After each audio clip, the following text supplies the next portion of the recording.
এবার দেখুন natural orange কীভাবে করছে। লেবুটাকে পুরো মিহি করে নেবেন, করে নিয়ে এক জায়গায় রেখে দেবেন। পাতিলেবুটাকে ভালো করে ছাল ছাড়াবেন, ছাল ছাড়িয়ে ওর সঙ্গে পুদিনা পাতা সহযোগে একটু চিনি দিয়ে একটু বরফ দেবেন, ভালো করে মিক্স করে নেবেন। মিক্সড করে তারপরে ব্যাপারটা হচ্ছে লেবুগুলো যেটা আগে থেকে গুলে রেখেছিলেন, পেস্ট করেছিলেন, ওটা এর সঙ্গে মিশিয়ে দেবেন।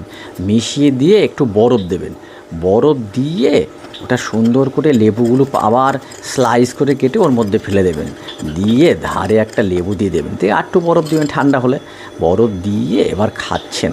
দেখুন দারুণ লাগবে ন্যাচারাল অরেঞ্জ। দেখুন কীভাবে তৈরি হচ্ছে। একটু স্প্রাইট দিয়ে দেবেন, দেখতে আরও ভালো লাগবে, খেতেও ভালো লাগবে। হ্যাঁ, হয়ে গেল। লেবুটাকে গুজে দিচ্ছেন, পাইপ দিয়ে দেন,